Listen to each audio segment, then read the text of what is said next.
was a pig who was big and pink, who weighed himself, which made him think, I'm far too big. I need to be slim.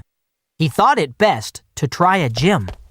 He made for his door, but got stuck inside. He couldn't get out. He was far too wide. You need a new house, said a passing sparrow, for your front door is far too narrow. So through a window our pig did jump. He landed outside with quite a bump. He rolled to town towards the gym, a determined pig with lots of vim.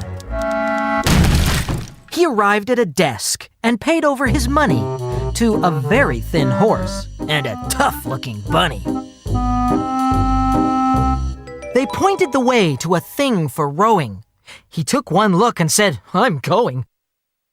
Stopped at the door and forced to go back. He was strapped in tight. He soon got the knack.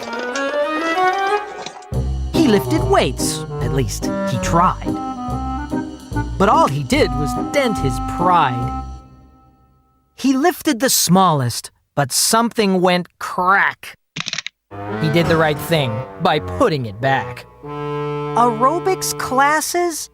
I'll give it a try, said Pig as he squinted at a poster up high.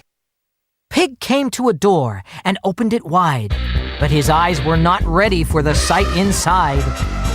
Hundreds of animals pounding the ground, up 2, 3 to the disco sound. The floorboards creaked, a trainer was screaming, the flesh did wobble, the sweat was streaming. That was it.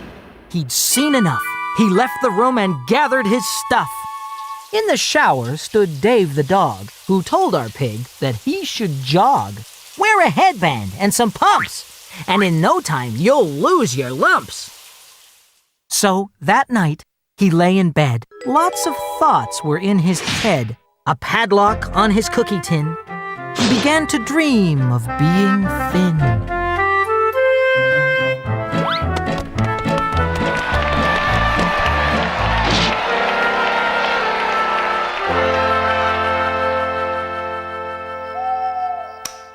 In the morning, when it was dark, our piggy friend was in the park. He jogged by the bushes and he jogged by the trees. He began to feel tired and started to wheeze.